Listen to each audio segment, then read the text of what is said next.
In fourth place, we have Season 6. I've got to say, the overall quality of Season 6 is actually much better than I remembered. Before I meticulously rewatched it, I thought it was another banal season, but I was pleasantly surprised by it. Being a follow-up of Season 5's school finale, this season starts off with a banger episode, namely Solarix.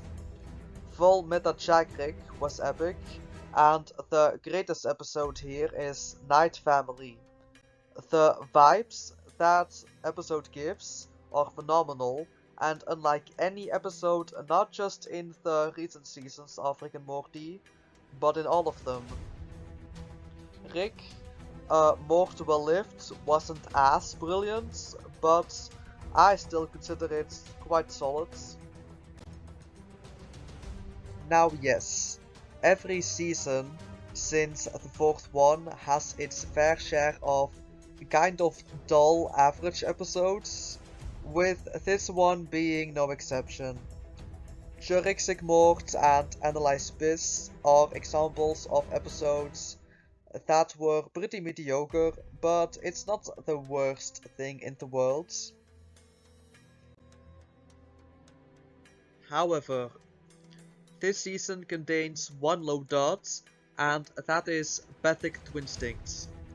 If I had to describe this episode with one word, it would be why? Seriously, am I weird for saying I don't understand why many fans managed to still like this episode? I can't find the appeal. It's just 22 minutes of one of the main characters just making out with her clone and the rest of the family feeling creeped out about it. It also just felt too out of character for Beth. No funny lines or gags, no entertaining action, just a blatantly odd episode. It might be a miss, but at least it's one miss. All of the other season's episodes are already much better. In third place we have Season 3. How coincidental. Aha, the season where Beth and Cherry were divorced throughout almost all of it. So Cherry was pretty absent for a good amount of the episodes. But that's not why I like this season, because I actually like Cherry as a character. I get where the people who dislike him so much are coming from, but he's just so lovably relatable. Of course, he does have his actually frustrating moments from time to time, but if you ask me, he's overrated and therefore underrated. Though I couldn't place Season 3 higher than the first two, this is still quite a rad season. First of all, this season has arguably the single best season premiere of any of the show's seasons, namely the Rick Shank Redemption. It has all the qualities of Starmore Return of the Cherry, but written and executed even more excellently. Pickle Rick is also home to the season. Nobody can ever go wrong with that episode. It may not be my number one favorite, but still quite brilliant. The Ricklandis mix-up, another top 5 episode. That's how fascinating it is from beginning to end. I personally don't think this season has any even slightly bad episodes. Probably the biggest reason as to why it's not in the top 2 is because its amount of great episodes isn't as big as that of season 1 or 2. The non-amazing episodes of this season still go from pretty good to entertainingly good. For example, Rick Mansing the Stone, the Whirly-Durly Conspiracy, the Rest and Relaxation. Most of the season's episodes will definitely stick in every fan's memory, even if you're not the biggest fan. The second best season of the show is the first season. Most animated adult shows season 1s are usually a bit rocky, but because Rick and Morty is one of the more recent, very popular shows in this category, its first season was already great right off the bat. The understandably slightly wonky animation aside, this season is just packed with amazing content. Its highs, which are very high highlights, are Rick Potion number 9 and close Rick counters of the Rick kind. Other more than just good episodes include Lawn Mower Dog, Meeseeks and Destroy and Rick's Minutes. Just countless of iconic villains, plotlines, scenes, lines, you name it. This season has 3 arguable duds among fans, those being Pilots, Rixie Business, and Racing Gesorp. But in all honesty, I still really liked the first 2 and found them entertaining. If there's one weak episode, it would have to be Racing Gesorp, but overall, it's still fairly good compared to Season 5's and Season 6's lowest episodes.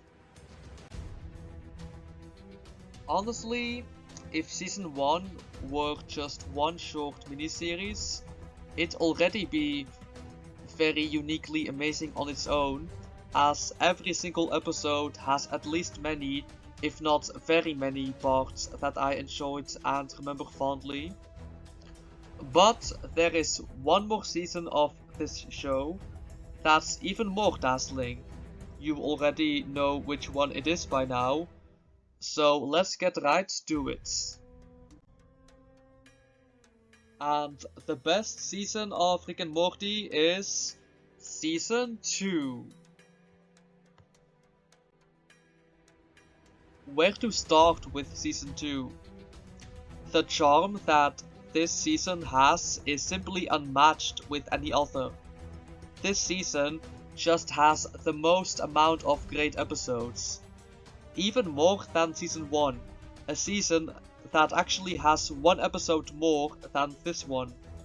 Not only are the highs so incredibly high, but pretty much all the lows aren't even low either. Let's go over some of the episodes.